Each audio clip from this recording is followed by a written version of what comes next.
am na ñoo xam ne dañu def étude de sol au préalable. exactement donc en fait xam nga tabax ay étapes la li nga war a def dëgg def mooy lan tabax dafa concevoir sa plan architecture ba pare soo may defar sa plan architecture léegi balaa ngay defar plan de béton armé dafa war a am étude géotechnique.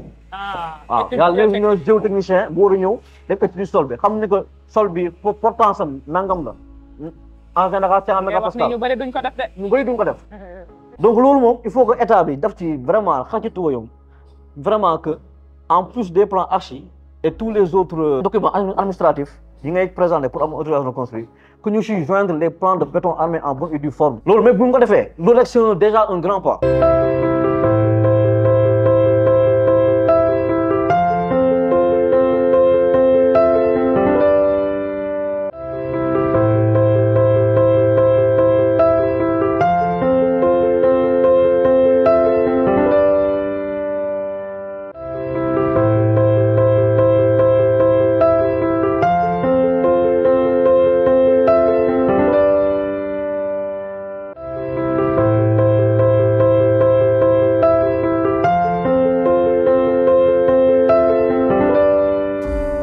boo defee sa mélange ba am sa béton bi ka nga utiliser xeeru silex ka nga utiliser kii maanaam foofu lu muy intervenir mooy c'est la résistance en fait.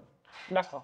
résistance bi kese mooy intervenir mais du que basalte bi moo gën a pour bële non ça n'a rien à voir. D'accord. mais le basalte pour man dans une habitation surtout bu dépassé wul yenn niveau yi ay L+1 L+2 ba L+4 t'as pas besoin d'utiliser du basalte. ok ça coûte cher pour rien. parce que le deval du silex. maanaam doy na sëkk ci tabax. d'accord ndaxte li tax ñu utiliser béton enfin gravier bu noir bi mooy basalte. maanaam ci ay tali. parce que tali xam nga boo ko tabax boo kii ba pare dafa am ay ndëraan. waaw ce qu'on appelle ay compacteurs. te yu dañu am doole. donc bu fekkee ne que gravier bi nga utiliser amul doole de résistance bu ko ndëraan bi kiiwee day nekk poudre. moo tax mën nañu ko utiliser foofu. mais tey jii nii kër da nga mën a gis kër boo xam ne que ndëraan mën na si yëg. moo nekk donc c'est à vocation d'habitation. d'accord lu ko mën nekk mooy ay meubles wala ay nit yu dox et cetera te loolu mënul diis ba tollu diisaayu ndëraan. donc le deval du silex est assez maanaam doy na sëkk ci tabax.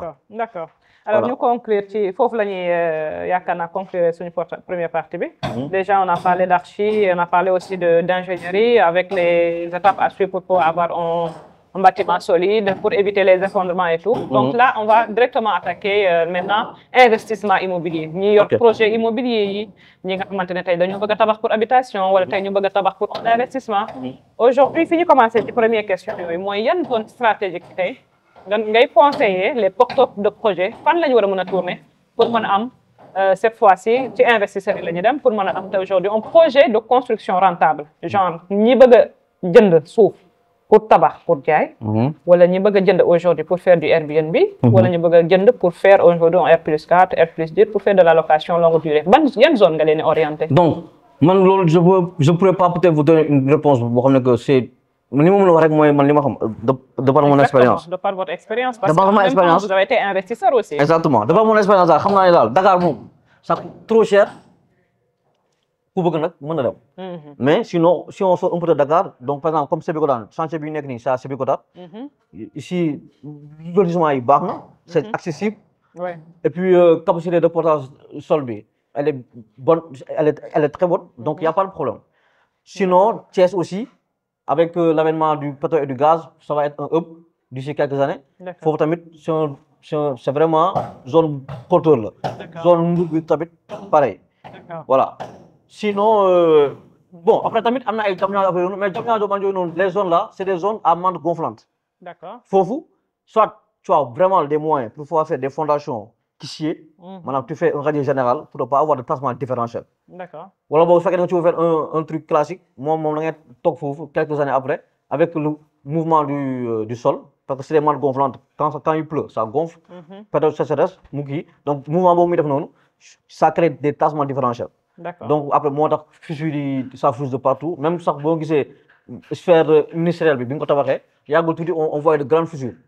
parce que en fait quand on fait pas les fondations yi war faire un radier général pour éviter les tassements différentiels moom zone boobu moom pour man tabax fa bon soit. il faut y mettre les moyens. et aussi le confier à des professionnels qualifiés quoi. soit sinon en fait confier un projet à des professionnels loolu pour moom loolu c'est le b.a.-ba. Franchement, moi, je ne peux pas concevoir une personne. Les Sénégalais aussi, parfois, il y a des gens qui se disent professionnels, de le convaincre, maintenant, ils vous donnent les résultats, ils vous faites des visites de chantier et tout, mais soit quand tu fais ce projet, vous vous rendez compte de... Bon, voilà. Ça, c'est un fait. Ouais. Et je suis d'accord que l'autre, mais, en tant que bon, ce projet, il y a, par exemple, si tu veux un architecte, mais tu vas au site l'ordre des architectes, voilà, tu as des locaux en ville. Il y a aussi des bureaux d'études qui sont référencés au Sénégal. Ok. Il faut juste que il faut aller à la bonne adresse. À la bonne adresse. Il faut aller à la bonne adresse et puis mettre les moyens qu'il faut. Mettre les moyens qu'il faut. Surtout ça, mettre les moyens qu'il faut. Voilà. Alors, tout à l'heure, vous avez parlé de la zone de Sébikotane, moi, sorti 12 des péages. C'est ça. Nous, il y a des ponts partout. Il y a même une gare terre. Exactement. Donc, pour ceux qui ne connaissent pas encore la zone de Sébi, j'ai été étonné. Et puis, je pense que peut-être 6 mois, 8 mois, là, mais j'ai vu des changements extraordinaires. Donc, ça veut dire que Sébi change. D'ailleurs, une affaire qui a attiré son attention tout à l'heure, c'est par rapport à la portance du sol. C'est ça. C'est un bon sol. C'est ça. Donc, le bon sol de Sébi, c'est quoi? Quand vous parlez de portance... Voilà. Par exemple, on finit le chantier que j'ai... Parce que c'était la première fois que je suis au Sébikotane. OK. Donc, quand je suis venu... C'est votre premier chantier à Sébi? À Sébikotane. Donc, moi, quand je commence un chantier, je fais ce qu'on appelle étude de sol. Okay. Pour la capacité de portance. Étude de sol. Donc, ça a été fait ici. Ça a été fait. Pour voilà. Ça permet de nous déjà donner des informations. Exactement. C'est pour que je puisse savoir fondation, je peux dimensionner. D'accord. Parce que si je le sol, tu ne peux pas dimensionner correctement. Voilà, donc, tu vois ce qu'on appelle. Au Sénégal, il y a une cartographie, donc la zone à peu près. Ah. Ok, donc nous, en tant qu'ingénieur. Cette cartographie-là? Enfin, il y a une agence. Demain, il y a un Zoom. Pour vous donner des mauvaises informations. Mais je peux, après, je vais me rendre, pour vous donner la bonne information, quoi, pour ne pas dire n'importe quoi. D'accord. Parce que bon, comme vous dites, je ne veux pas donner de bonnes informations. Mais ça existe, il y a une cartographie qui a cartographié. Informe quoi? Sur le type de sol qu'on rencontre dans chaque sol. Ça, c'est important à connaître. Hein? Parce qu'en fait, en tant qu'ingénieur, nous l'avons utilisé pour faire le dimensionnement. Mais moi, l'autre, quand j'ai un chantier, je fais encore étude de sol parce que j'aime d'eau. Et puis moi, j'aime bien faire des choses dans les règles de l'art. Donc, quand je fais son dimensionnement, je me suis rendu compte que la capacité de portance sur Sébikotane, elle est très bonne. Franchement. C'est un peu latéritique le sol. C'est un peu latéritique, mais latéritique, madame, comme fini en tout cas, Douta. Voilà. C'est bon, ça va. Et puis inondation sonalulenda. Sonalulenda. Ba pare ñom zone bi ñu nekk fii nii sax parce que fii nii je crois que am na nu ko tuddee. C'est en hauteur un peu. On est un peu en hauteur. Ouais. Voilà. Donc fii lotissement bi moom bu baax la. Boo demee ci mairie bi, bon moom ils vont vous donner plus d'informations et puis il y a des lots aussi à vendre. Donc c'est le moment opportun d'investir ici. On est à combien en moyenne ici les prix? Entre 9 10 millions pour 300 mètres carrés. Délibération ou bien? Non, des bails. Par exemple, cette maison-là, c'est un bail. Mais après, c'est des trucs administratifs. Je ne suis pas très outillé. Mais si vous allez à la mairie, qui est pas loin. Pardon? Pour combien de mètres carrés les parcelles ici? 300 mètres carrés. 300 mètres carrés. Ouais. Cette maison-là fait 300 mètres carrés. Celle-là aussi 300. Je crois qu'ici, le lotissement, ce sont des lotissements de 300 mètres carrés. 300 mètres carrés. Et puis, c'est très accessible. Moi, je trouve que c'est l'accessibilité. J'ai été séduit par l'accessibilité. Parce qu'en venant aussi, c'était pas compliqué. C'est pas compliqué du tout. Et puis bon, c'est une zone, c'est le moment d'investir, quoi. Parce que d'ici quelques années, avec le terre qui passe, et puis bon, parce que même bien qu'on ait changé à l'église, j'ai vu que ça bouge de plus en plus. D'accord. Donc c'est le moment opportun d'investir. D'accord. Et puis voilà, quoi. D'accord. Vous avez parlé de Thiès aussi.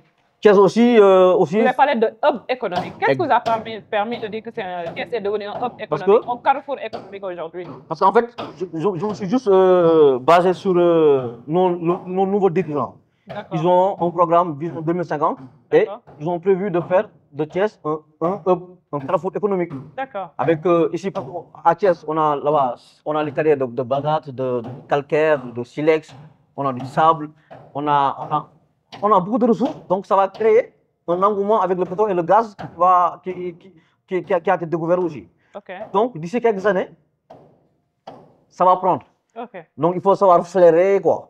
Après bon, moi je ne suis pas très fort dans ça. Ça commence déjà à prendre. Mais ça prend. Thiès, a une forte franchement, demande maintenant. c'est le moment opportun d'investir parce que d'ici quelques années, les prix vont flamber. Et puis il y a la nouvelle route aussi, Dakar-Saint-Louis qui passe par Thiès aussi. Donc voilà, en fait, dans tous les Thiès, comme on dit, ben de Kinyari Gare. Donc c'est un carrefour en fait. J'ai changé l'appellation. Ben de Kinyari Gare. Avec le terre? Voilà, le terre arrive là-bas. Donc Thiès, madame, fait pour dans le Sénégal, dans la Thiès. Fait pour partout. Dès que tu sors de Dakar. Charnière, quoi. Carrefour là, quoi. Donc, c'est de par sa situation géographique, pour moi, c'est le top. Voilà. Donc, est-ce qu'on a parlé des astuces pour un projet de construction rentable? Qu'est-ce qu'il faut? Il faut qu'on parle aussi des astuces pour un projet de construction rentable. Parce que nous avons besoin de tabac. En fait, par quelle méthode partir? Pour une même construction, même dimension, hein, qui donne 30 millions, qui de 50 millions. Peut-être qu'il y a 50 millions, en tant qu'ingénieur, voilà. Donc, en fait, si vous voulez ce coût, ça te va. Maintenant, un plan pétroarmé. Les plans pétroarmés sont les quantités de matériaux qui sont là. D'accord. Voilà. Les plans pétroarmés, ça sort un devis des débouchés secs. D'accord. Voilà. Ça sort les débouchés secs. Il y a un souf nga wara soxla ñaata ciment nga wara soxla ñaata fer nga wara soxla yeb bu ko gën lé yow kay defal devis demande lui toujours un devis estimatif des débouchés secs. Débouchés secs. Voilà. Moy la yow quantité de matériaux yi nga soxla yep nangam la. Bo xamé lolu pour nga xam les prix c'est facile. Tu vas voir les quincailliers, tu peux faire 2 3 4 5 quincailliers nga laaj len fi ngeen kilo fer 6 bi ñaata la kilo fer 10 bi ñaata la kilo fer etc. Donc tu as déjà un élément de base. Après, il te fait un devis pour la construction. Par exemple, les moyens sont pas pareils, par exemple. Mais pour l'investisseur, comment savoir qu'on est avec le bon, quoi, qui nous fera... Avec le bon, déjà, ce qu'il faut faire d'emblée, c'est demander au moment la le 10. Ça, c'est une chose. Demander au moment la référence. Par exemple, pour vous. Moom sama client bu ma ko laaj war naa jox numéro yow nga mu woo la laaj la naka la demee. donc loolu yëpp c'est pour se sécuriser parce que Sénégal tamit dafa xaw a jaxasoo.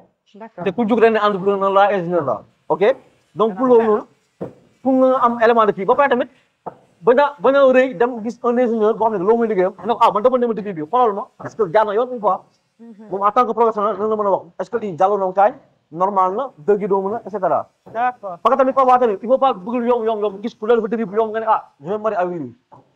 Am na tabax boo xam ne ko moom bu la ko waxee benn prix bi rek dawal xamal ne que kii soxla na xaalis dina commencé chantier bi mais du yeggale. Ah donc c'est pas le devis le moins cher qui est le bon. Ah non.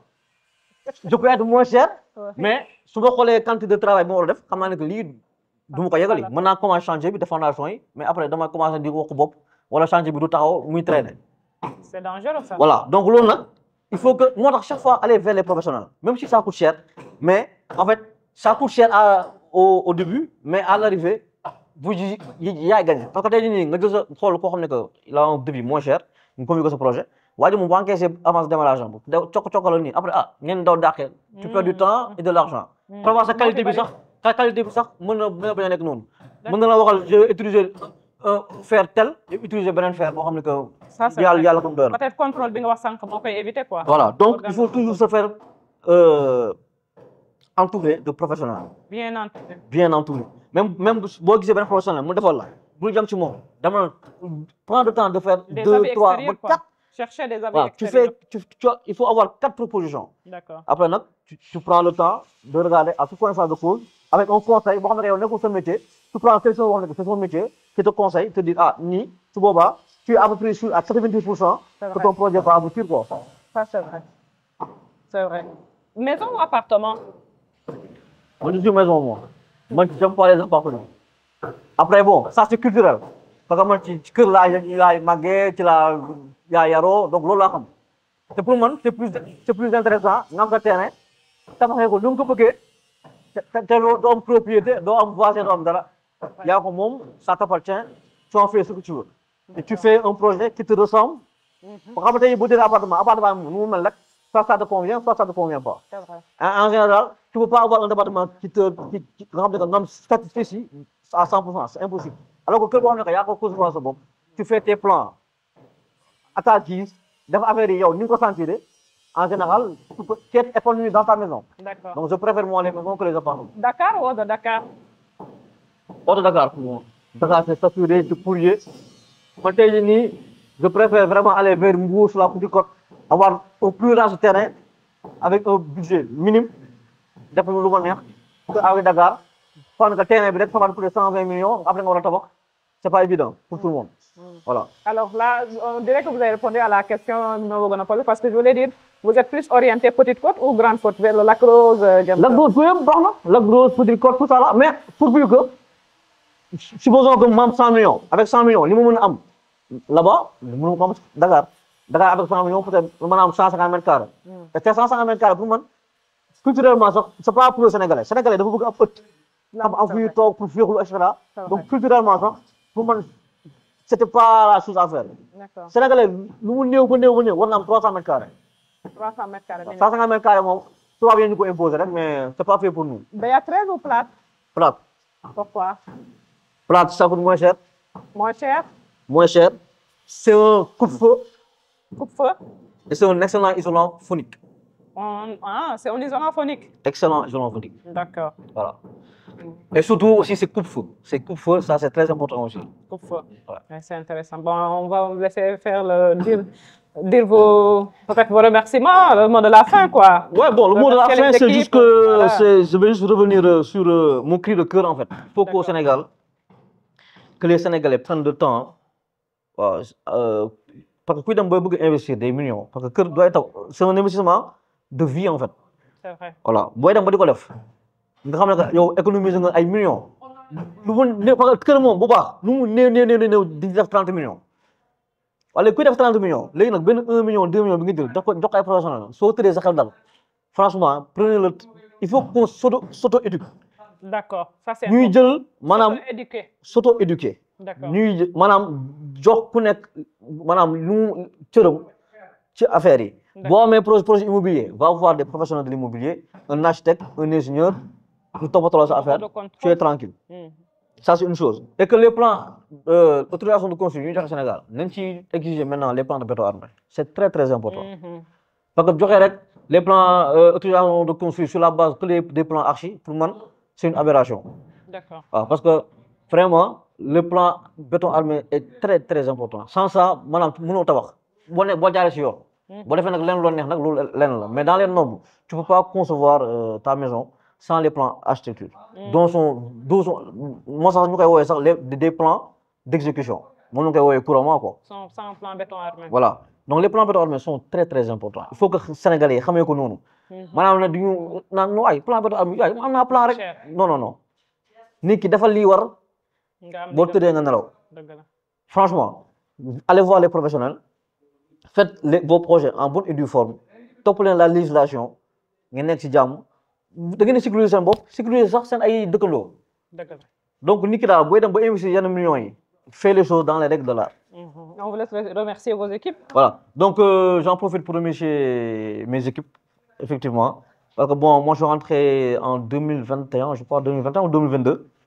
Depuis lors je travaille avec que des ouvriers sénégalais que j'ai pu quand même le temps de les former avec ma méthode de travail parce que moi je suis quand même assez pointueux sur certaines choses, surtout sur les finishes, etc. Donc j'ai pris le temps de les former. Alhamdoulilah, franchement, j'ai une équipe qui est compétente, surtout. Et puis, et ça se ressent sur mes retours. Moi, client, par exemple, tous mes clients, ils sont une famille. Je suis le parrain de sa fille. Voilà. Mais liggéey da nga koy jox akam.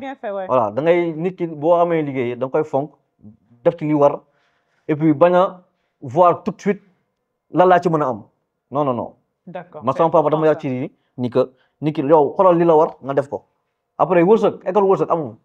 Yàlla bu nekk école wërsëg dafa am ñëpp dañuy dem ku ne am doctorat nga am plus d'argent etc. Donc ñu li ñu def rek mooy lan am nañu métier dañuy def wax suñu acte def ci nag joxe ba suñu xam-xam fu mu jeex boobaa ñu wàcc nañ. Après nag si tu as de l'argent après derrière c'est après. Mais li war d'abord mooy defar ce métier ni mu waree. Il faut pas faire l'économie de rien du tout. Même pour le dallage, même dans mes maisons, les dallages que je fais, c'est des dallages de 8 cm. damay def 4 def sama tëri suuri defaat beneen 4 cm 8 cm. Même si la capacité portante du sol est bonne, mais il faut le faire. Parce que loolu mooy yoonu tabax. Tabax dafa am yoon, dafa am ay étapes là. Il faut respecter les normes, bañ a faire économie sur quoi que ce soit. Même pour faire un enduit, il faut pas venir rek commencer talocher. Non non non, il faut faire ce qu'on appelle, il faut gopti. Ngay def gopti. Ñu bëri sax xamuñu tur bi, dana gopti. Luy gopti. Maanaam il faut da ngay sànni wis kii bi ba affaire bi accroché nga doog a ñëw daal di lisser. Boo defee sa raax dina jub te doo am ay fissures. Donc yooyu yëpp donc daal liggéey da nga ko jox àqam. Donc man sama équipe bi franchement nangu ne ànd ak man ci loolu avec ma rigueur et tout ça. Mais loolu yëpp njëriñ la rek. Donc man quand je gagne ñoom it ils gagnent. Donc c'est un truc boo xam ne que c'est une collaboration gagnant quoi. Donc nous vous remercions en tout cas pour c'est moi qui vous remercie notre invitation. C'est moi qui vous remercie. Et de nous avoir reçus ici à Sébikotane dans l'un de vos chantiers. Exactement. Voilà, donc aux téléspectateurs qui nous suivent, c'était ça l'émission aujourd'hui. Nous étions avec Serigne Saliou Kouyaté, ingénieur en génie civil. Voilà, et on a fait un long débat aujourd'hui sur des questions d'actualité telles que l'effondrement des bâtiments. On a parlé des plans architecturaux, comment faire pour en avoir de bons, hein, et les étapes pour aussi suivre un chantier, avoir un bâtiment qui respecte les règles, où investir, comment investir. Voilà, donc on a fait tous ces tours-là. On le remercie encore une fois pour son expertise. C'est moi qui vous remercie. Voilà, sa bienveillance, il nous a vraiment bien reçus et malgré son calendrier chargé. Voilà, nous vous remercions de votre aimable attention et la prochaine fois pour une nouvelle épisode de votre émission Successivement.